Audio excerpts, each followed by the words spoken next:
Hello, my friend. Welcome to my YouTube channel, Smart Web Key. My name is Nathan, a front-end developer from Melbourne. Today, I'm very excited to talk about React Server Component, which is the biggest news in front-end of 2020. Just right before the Christmas, Dan Abramov and Lauren Tan made a great demo about React Server Component. For those of you who doesn't know what is a React Server Component, I would suggest that you go through the 1-hour demo. The main takeaway of this new feature, even though it is still experimental, is that it can help the front-end developer build front-end apps with a great user experience, cheap maintenance cost, and have high performance at the same time. But for those of you who already know React server-side rendering, you might be wondering, what's the difference between server component and React SSR? So React SSR only works when page initializes, but after hydration takeover, it doesn't work anymore. But the React Server Component works all the way through the user interact with the app. You can imagine when the app is loading a certain section, it's actually calling the backend and fetching corresponding intermediate format. So the framework will take over and translate in between and rendering out the corresponding section. The main benefit of this, it can greatly reduce the bundle size and improve the performance. After I saw this demo, I quickly downloaded the sample and I was able to run it locally. And today I'm going to walk through this with you and just to brief how I understand what is the React Server Component.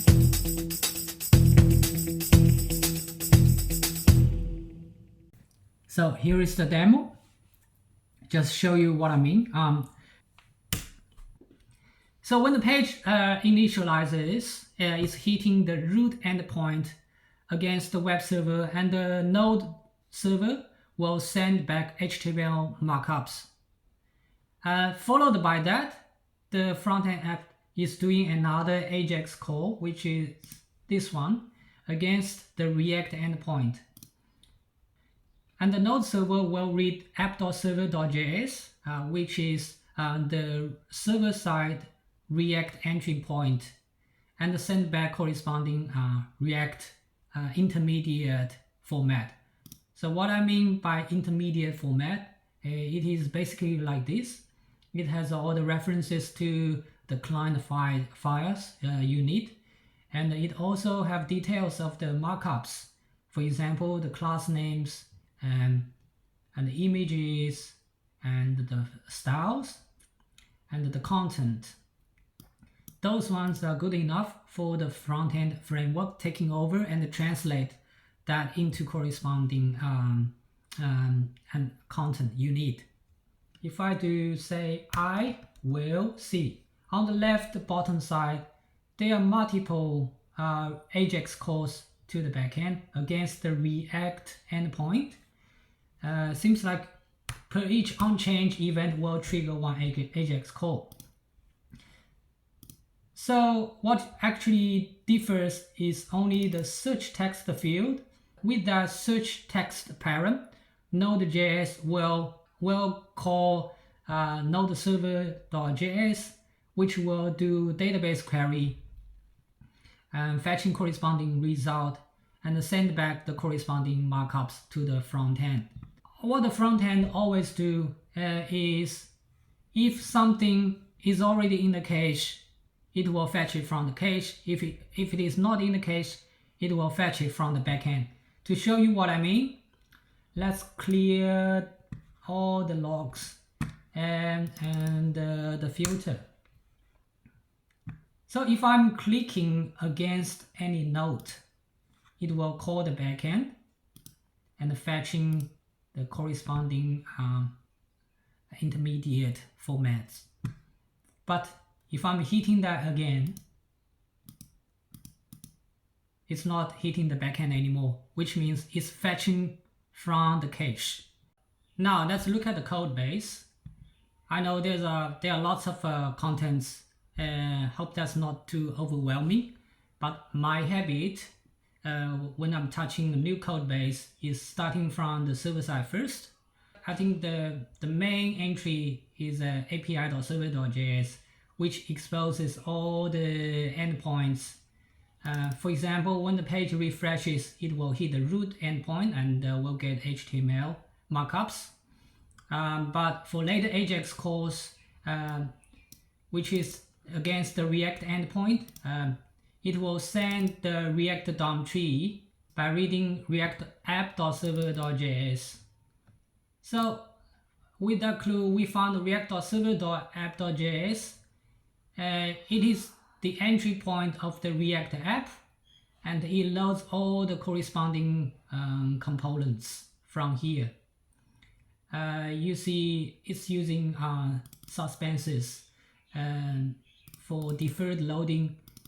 The reason for that is in node list, it is actually querying the database with corresponding result and passing to the sidebar node components.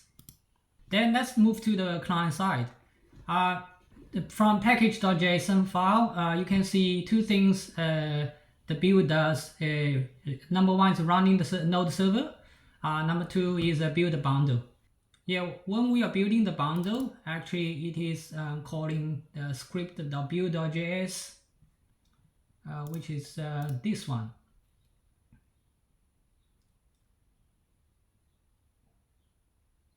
Yeah, that's a whole bunch of Webpack config. From here you can find the entry point, which is index.client.js, and the output is only main.js. You might be wondering, in that case, it should only build one file, but why it build all those client files? The reason for that is the codebase is using React Server DOM Webpack plugin, and this plugin is actually introduced here. So I don't know, that's a black box for me, but it does all the corresponding front-end build and create all those files for you. So let's go into the client entry, which is index.client.js. It is doing very simple thing, rendering the root element, and the root element has a content embedded. The content is taking a dynamic response from the server side, which is this one. From this function, you can see easily it is taking response from the cache first. If the content is not in the cache, it will be fetched from the backend. So every time the app is calling set location, it will call use server response again, and it will re-render the whole front-end app in this way. And you can see the demo app is utilizing React context, and with the provider, it passed the global state, which is a location, and the corresponding set method into the children. Yeah, as I mentioned, the context provider has already passed the set location to the children. For example, in search field client.js, when the user is typing against the filter, it will set state against the text.